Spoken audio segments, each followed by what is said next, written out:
noches con todos. En primer lugar, me gustaría agradecer al doctor Chipana Catalán por extenderme la invitación a este conversatorio, el cual está titulado como El divorcio y sus causales, análisis práctico. Quien les habla es Blanca Estefanís Montoya Ramos. Soy abogada por la Universidad de San Martín de Porres. Actualmente estoy cursando la maestría en gestión pública y también me encuentro trabajando en el estudio del doctor Joel Chipana Catalán. Muy bien, el día de hoy, como es el título del conversatorio, se abordará de manera puntual algunas de las causales señaladas en el artículo 333 del Código Civil, el cual hace mención a diversos incisos, ¿correcto? Sin embargo, por el corto tiempo que se tiene, es imposible poder comentar cada uno de ellos. En esta oportunidad me compete a analizar, ¿no? Y dar ciertos puntos prácticos y también algunos teóricos en relación al inciso número 4, el cual hace mención a lo que es la injuria grave que haga imposible la vida en común. Antes de entrar de lleno a lo que vendría a ser el inciso número 4 del artículo 333, considero importante abordar algunos temas teóricos que nos darán una base sólida para poder no solamente abordar este inciso número 4 en una demanda de divorcio, sino también poder encajar los hechos que suceden en la realidad y que muchos de los clientes que se acercan a realizar una consulta o también el inicio de un proceso de divorcio, encajar ello en una causal señalada en el artículo 333 y que ésta sea aprobada, ya que esto es necesario para poder declarar fundada una demanda de divorcio. Pues bien, comencemos con qué es la separación de cuerpos y el contraste que tiene con la figura del divorcio, ambas figuras reguladas en el Código Civil. El artículo 332 del Código Civil nos da una definición de lo que es la separación de cuerpos. Y este es la separación de cuerpos, suspende los deberes relativos al hecho y habitación y pone fin al régimen patrimonial de sociedad de gananciales, dejando subsistente el vínculo matrimonial. Aquí hay tres puntos importantes que debemos de explicar de manera muy breve. El primero es en torno a la suspensión de uno de los deberes relativos al hecho y habitación. Al contraer matrimonio se generan derechos, pero también se generan deberes. Uno de estos deberes es el de la cohabitación. En el tema de la cohabitación, tanto marido como mujer, ¿no? Ambos cónyuges conviven en un solo lugar, en un lecho o habitación, como bien lo señala. Sin embargo, con la separación de cuerpo, tal situación queda suspendida. En segundo plano, lo que vendría a ser el régimen patrimonial de sociedad de gananciales. Cuando uno se casa, bueno, yo no me he casado todavía, pero de la experiencia de algunos amigos y familiares, el hecho del matrimonio como tal trae consigo ilusión, amor, entre otras cosas, y muy pocos novios son los que se detienen un minuto a pensar, ¿qué voy a hacer con mis bienes? ¿Bajo qué régimen me voy a casar? Este tema pasa a un segundo plano y la ley lo entiende de esa manera. Es por ello que cuando uno se casa, por defecto, uno ingresa al régimen de sociedad de gananciales. Sin embargo, con la separación de cuerpos, con la sentencia de separación de cuerpos, ¿qué es lo que sucede? Se pone fin al régimen ya mencionado y pasamos a un régimen de separación de bienes. Como tercer punto, y creo que es la diferencia más puntual en torno al divorcio, la figura del divorcio, y es la subsistencia del vínculo matrimonial. Como bien se mencionó hace un momento, la separación de cuerpos suspende uno de los tres deberes que conlleva el matrimonio, que es el de la cohabitación. Sin embargo, tanto el deber de fidelidad como de apoyo mutuo se mantienen vigentes. Ello se da en consecuencia de que, como el mismo artículo lo señala, el vínculo matrimonial subsiste, incluso con la separación de cuerpos. ¿Qué es el divorcio? Ya hemos llegado a este tema. El artículo 348 nos da una breve definición muy general de lo que es el divorcio. Y nos dice que este disuelve el vínculo matrimonial. He ahí la diferencia con la separación de cuerpos, ¿correcto? Porque en la separación de cuerpos, como comenté hace un instante, el único deber que se suspende es el de cohabitación. Sin embargo, en el divorcio, los deberes, los tres deberes ya mencionados, simplemente ya no van a darse más. El divorcio trae diversas consecuencias, entre ellos el fenecimiento, por supuesto, de la sociedad de gananciales, además de también temas que se tienen que tocar en caso exista dentro del matrimonio hijos en común, como por ejemplo el tema de los alimentos, que podría ser no solamente para los menores, sino también para la madre. También el tema de la custodia y la tenencia, entre otros. Deberes en el matrimonio. Hace un momento, justo cuando expliqué el tema de la separación de cuerpos, mencioné tres de los deberes que acarrea el tema del matrimonio. Cuando uno ingresa al matrimonio y se casa, trae consigo la adquisición de derechos, dado que la Constitución Política del Perú promueve el matrimonio y también el respaldo a esta institución, al igual que al de la familia. Es por ello que claro, se respeta y se protege. Sin embargo, además de los derechos que uno adquiere, también adquiere deberes. El primer deber es el de la fidelidad, por supuesto, el serle fiel a tu cónyuge durante el tiempo en el cual el vínculo matrimonial persista, ¿sí? Y aquí estamos hablando de un tema moral, pero también estamos hablando de un tema carnal. Como muy bien el doctor Mirabal nos explicó hace un momento, para que se configure el inciso número 1 del artículo 333 y para que se quebrante el deber de fidelidad en torno al adulterio, tiene que existir el tema de la relación sexual entre el cónyuge y un tercero ajeno al vínculo matrimonial y por supuesto que no existe el consentimiento por parte de la cónyuge, ¿sí? O el cónyuge, ¿no? Porque el tema de la fidelidad, o mejor dicho, la infidelidad entre cónyuges se puede dar ya sea por parte de la mujer o por parte del hombre. El tema de la asistencia mutua, estamos hablando aquí de un apoyo mutuo que debe de existir entre los cónyuges. Y con ello nos referimos desde un plano psicológico, emocional, que debe de existir entre la pareja, pero también a un plano económico, un plano en el cual no debe ser este 50-50 que vemos muchas veces en estos reels de Instagram o quizás algunos estados en TikTok, por ejemplo, ¿no? Cuando uno entra al matrimonio, se entiende que juntos sacan a flote los problemas que se puedan suscitar durante el tiempo en el cual la pareja convive y producto de ello es que tiene que existir esta asistencia mutua, teniendo en cuenta también que los roles tanto del varón como de la mujer en cierto punto de la convivencia son un poco marcados, ¿no? Y un ejemplo es el tema del embarazo de la mujer, ¿no? Dentro del matrimonio que de todas maneras en cierto punto puede acarrear el tema de la imposibilidad del trabajar. Entonces es innegable que ahí debe de haber un mayor porcentaje de apoyo por parte de la pareja. Y de igual manera, por parte de la mujer, en caso que el hombre en algún momento pierda el trabajo, no lo sé, siempre esta asistencia mutua. Y por último, el deber de cohabitación, el deber de que tanto el cónyuge como la cónyuge convivan en una misma habitación y hagan una vida marital.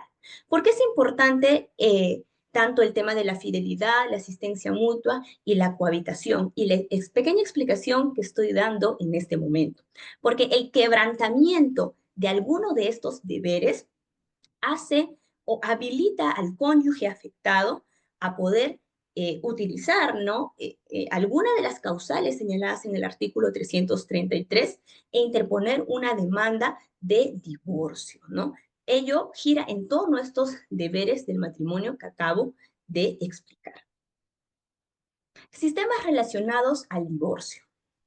Como les comentaba en un inicio, más allá de la explicación que voy a dar en torno al inciso número 4 del Código Civil, el artículo 333 relacionado al tema de injuria grave, mi propósito es poder brindar ciertos conceptos que los ayuden a que en caso algún cliente pueda venir y hacer una consulta o un proceso, se pueda encajar lo que nos comentan con alguno de las causales y que éstas puedan ser probadas. Para ello, tenemos que saber La si es que mañana no quitan y desean.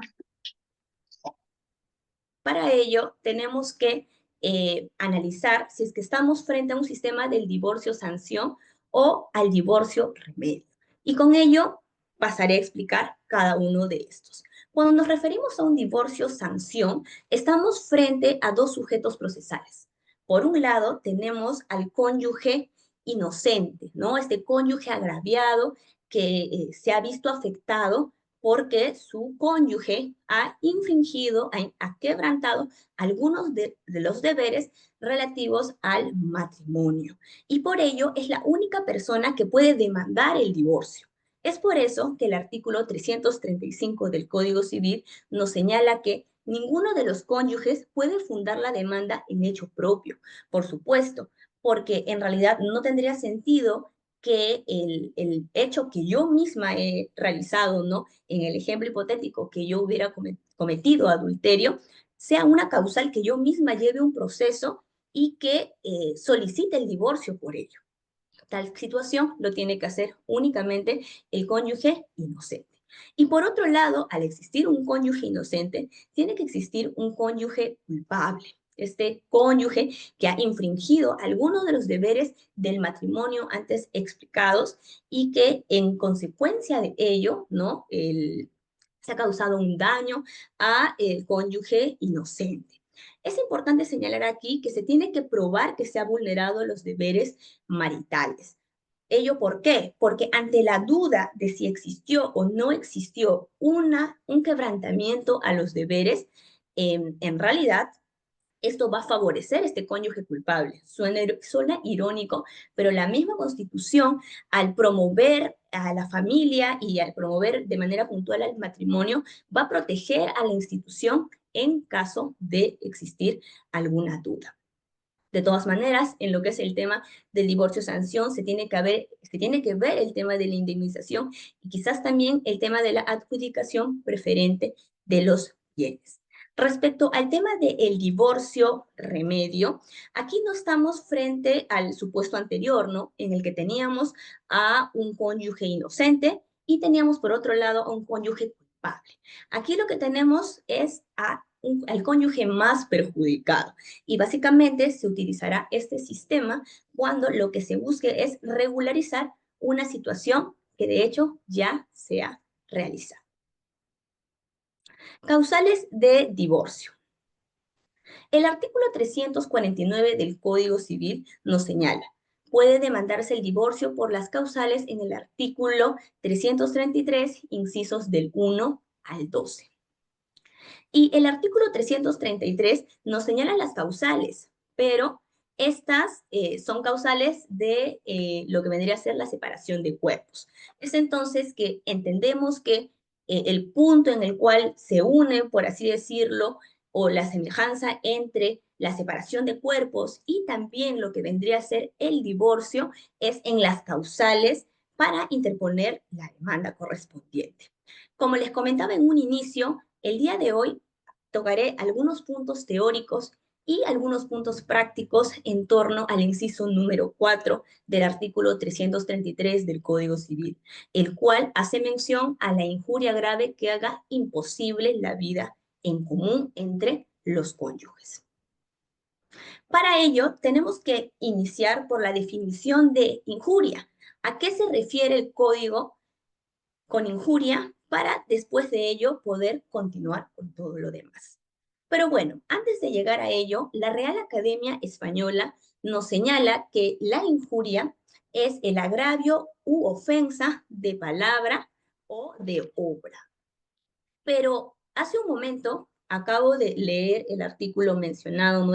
O mejor dicho, el inciso número 4, y en este hace referencia a la injuria grave, es decir, no estamos ante la situación que normalmente se da en toda pareja, ¿no? Esa situación en la que por el calor del momento, en algunas oportunidades, se lanza una palabra subida de tono, quizás, o hay cierto tono distinto en la voz, Con ello no quiero normalizar el tema de los actos de violencia, sino que propio de la convivencia y del choque de personalidades, muchas veces se suscitan este tipo de situaciones, ¿no? Y que después de una disculpa o de una conversación, digamos que la vida marital continúa y sigue teniendo su ritmo. Aquí estamos frente a una situación totalmente distinta y es por ello que nos preguntamos a qué se refiere injuria grave, que es el término que utiliza el Código Civil cuando hace referencia a este inciso número 4. Pues bien, lo constituye el ultraje a los sentimientos o la indignidad de uno de los cónyuges por el otro. Ok, entonces aquí estamos hablando de aquella acción u omisión ofensiva que va a atentar contra la dignidad o el honor del cónyuge. Estamos hablando de un plano totalmente distinto, en el cual, en definitiva, el accionar por parte de uno de los cónyuges hacia el otro y esta injuria grave que va a acusar, ¿no? Que va a señalar al otro, va a ser imposible la vida en común posterior a esa situación. Pues bien, entonces, habiendo dicho eso, ¿en qué casos aplicaría el tema de la injuria grave? Pues bien, en lo que es el tema de la PPT, he puesto tres puntos importantes, considero yo. El primero es el tema de las humillaciones, las cuales se pueden dar en un plano de la propia casa, ¿no? En cuatro paredes, en la cual ya el tema de las discusiones llega a un segundo o tercer plano y es insostenible ese tipo de situaciones. ¿Sí? O también se puede dar incluso de manera abierta al público, porque, bueno, me han contado, en algún momento he sido partícipe, ¿no? De ese tipo de conversaciones en las que incluso llegan hasta el lugar de trabajo, ¿no? Y se arma un tremendo drama en el cual hay insultos, gritos, ofensas, acusaciones, lo cual puede acarrear serias consecuencias al cónyuge, no solamente desde un plano personal, la vergüenza de pasar por ese tipo de situaciones, el daño psicológico que puede sufrir al respecto, pero también quizás el despido del trabajo en caso que tal situación pueda afectar quizás a la imagen de la empresa en la cual una persona está laborando. ¿Sí? Eso respecto al tema de las humillaciones y ello va de la mano también con lo que son los insultos reiterados. Estamos hablando aquí de una continuidad de la conducta.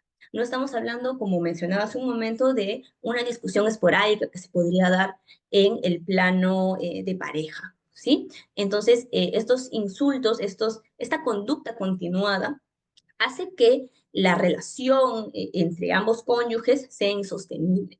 Y vuelvo a repetir, esta situación se puede dar incluso en un plano muy privado dentro del seno familiar, como también frente a terceras personas.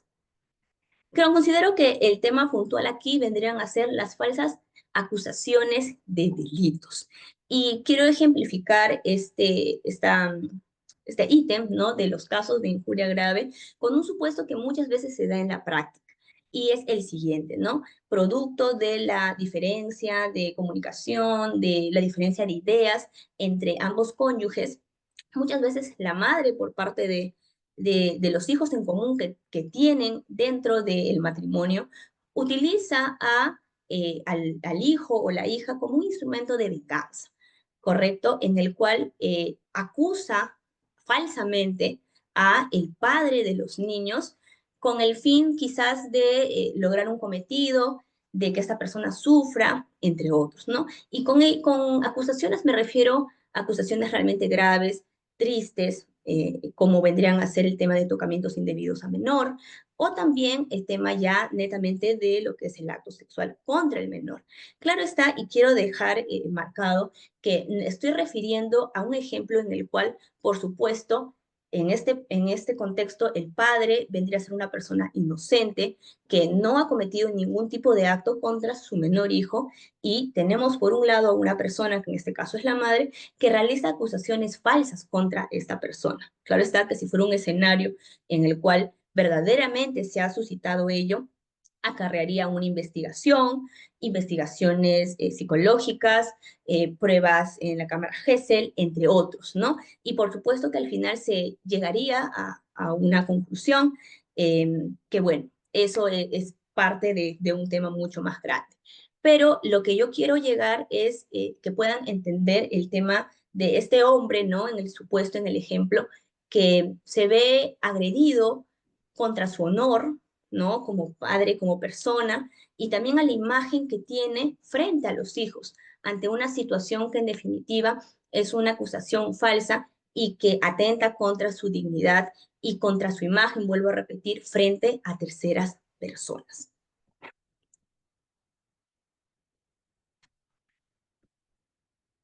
Pruebas necesarias en el juicio. Respecto a las pruebas que se pueden presentar cuando ya estamos en un juicio, pueden ser el tema del testimonio de testigos. Mencioné hace un momento este escenario en el cual terceras personas observan, ¿no? Presencian los actos de humillaciones o también las falsas acusaciones que se generan hacia una persona. Entonces, los testigos también son un medio de prueba que se puede presentar en juicio. El peritaje psicológico, por supuesto, porque de esa manera se podrá medir cuál es el daño real que ha sufrido la persona, ¿no? ¿Cuál es el nivel mediante el cual al final de la relación prácticamente ha llegado y cuál vendría a ser el tratamiento también para esa persona en caso lo requiera? Cuando hablamos de documentos, nos referimos a audios, videos, capturas, ¿no? Todo aquello que pueda ser necesario para este acervo probatorio, ¿no? Para poder probar efectivamente que la causal que estamos invocando, en este caso, el de injuria grave, efectivamente se ha realizado y que no caiga dudas en el juzgador de que efectivamente se tiene que dar el divorcio por dicha causal.